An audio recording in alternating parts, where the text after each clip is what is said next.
Assalamualaikum warahmatullahi wabarakatuh. Perkenalkan, nama saya Sophia Maharani dari SMA Negeri 88 Jakarta.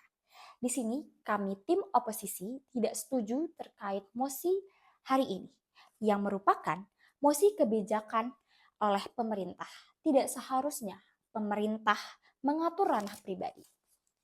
Dalam hal tersebut disebutkan uji kelayakan akan melibatkan pemerintah dan para ahli dengan metode ilmiah yang dapat dipertanggungjawabkan. Lalu, tes yang diujikan berupa parenting, kesiapan psikologis orang tua, dan memberikan pendampingan serta materi-materi sebelum melakukan ujian, dan referensinya disamakan. Disebutkan tadi, akan melibatkan ahli dan metode-metode ilmiah untuk tesnya. Ahli yang seperti apa? Perbedaan pola asuh terletak dari bedanya latar belakang orang tua. Ahli apa yang dapat menentukan pola asuh yang terbaik untuk anak-anak dalam suatu negara? Tidak ada jaminan bahwa ahli-ahli ini dapat memberikan pendidikan dan solusi yang netral dan tepat untuk semua lapisan masyarakat yang berbeda-beda pula. Ini merupakan wacana yang aneh karena bahkan tes bahasa Inggris seperti TOEFL dan IELTS yang harus dibayar mahal hanya berlaku 2 tahun saja.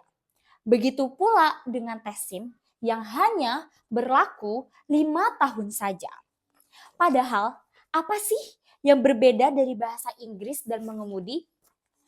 Sehingga harus diperbarui untuk kurun waktu tertentu. Begitu pula dengan tes ini. Kelayakan sebagai syarat untuk memiliki anak yang hanya dilakukan sekali.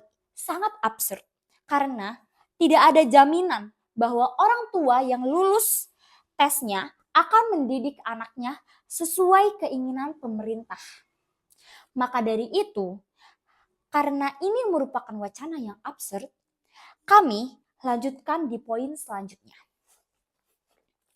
Poin pertama, pemerintah harus melakukan tes ini karena orang tua bertanggung jawab penuh terhadap masa depan anaknya. Justru itu, orang tua memang bertanggung jawab penuh atas masa depan anaknya.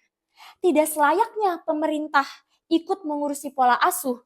Kalau hal ini terus berlanjut, ini bisa jadi celah bagi pemerintah untuk masuk dan mengatur kehidupan masyarakat sedetail mungkin. Atau disebut dengan micromanage. Yang mana di dunia kerja saja micromanage tidak diperbolehkan. Apalagi di urusan pemerintah terhadap rakyat. Pemerintah cukup mengatur hal-hal yang jauh lebih krusial seperti korupsi, pembangunan, ekonomi yang akan berdampak kepada kesejahteraan masyarakat, termasuk orang tua yang akan memiliki anak, daripada mengatur langsung tentang cara orang tua mengatur anaknya. Ketika orang tua disejahterakan pemerintah, mereka akan mengasuh anaknya dengan lebih baik. Karena kehidupan mereka sudah sejahtera dari awal. Tes kelayakan ini sangat tidak masuk akal. Karena tim pemerintah tidak menjelaskan dengan baik spesifikasi tes untuk pasangan yang seperti apa. Bagaimana dengan pasangan yang memang belum ingin memiliki anak, namun karena tidak ada yang tahu kapan rezeki berupa anak dianugerahkan oleh Tuhan, ketika ada pasangan suami istri yang hamil, walaupun mereka belum mengambil tes kelayakan. Lalu, apakah anak mereka tidak diizinkan lahir ke dunia ini oleh pemerintah? Begitu pula dengan korban-korban pemerkosaan yang terlanjur hamil.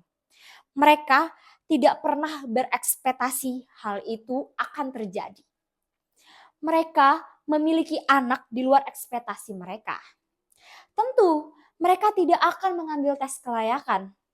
Lalu, bagaimana?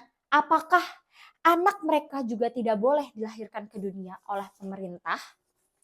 Lalu, apa solusinya? Apakah aborsi menjadi solusi? Ataukah anak yang dilahirkan diurus pemerintah di panti asuhan?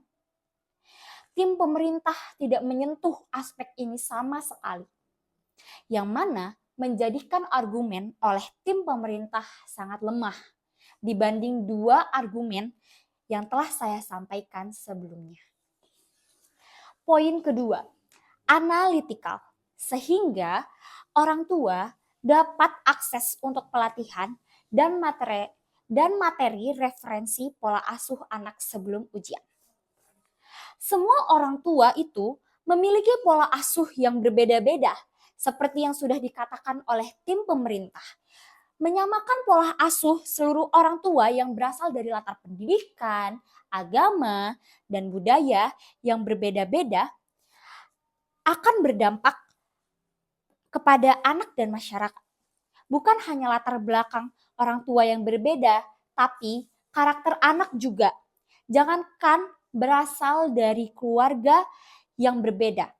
Anak-anak dari keluarga yang sama pun bisa memiliki karakter dan sifat yang berbeda dan memerlukan pendekatan dan pola asuh yang berbeda-beda pula. Tidak bisa disamakan. Yang ada, orang tua malah akan merasa semakin tertekan karena tekanan pola asuh dari pemerintah.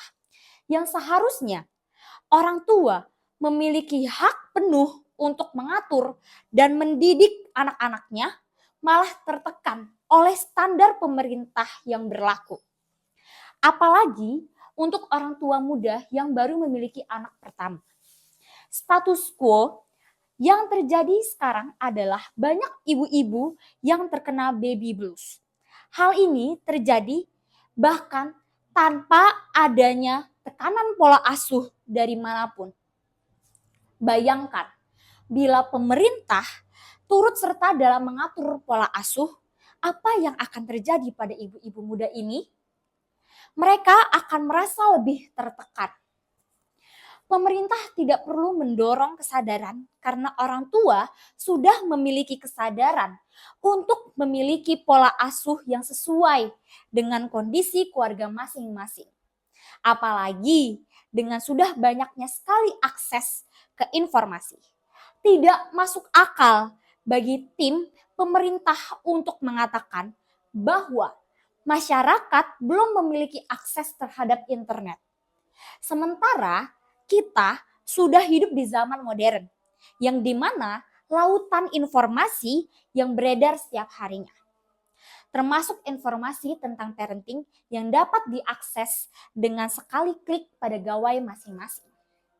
Daripada mewajibkan tes ini kepada orang tua yang ingin memiliki anak atau anak kandung, tes ini dapat dilakukan untuk orang tua yang ingin mengadopsi anak sebagai tolak ukur kesanggupan calon orang tua dalam mengasuh anak-anak yang sudah ada di dunia ini. Sekian, kurang lebihnya mohon maaf.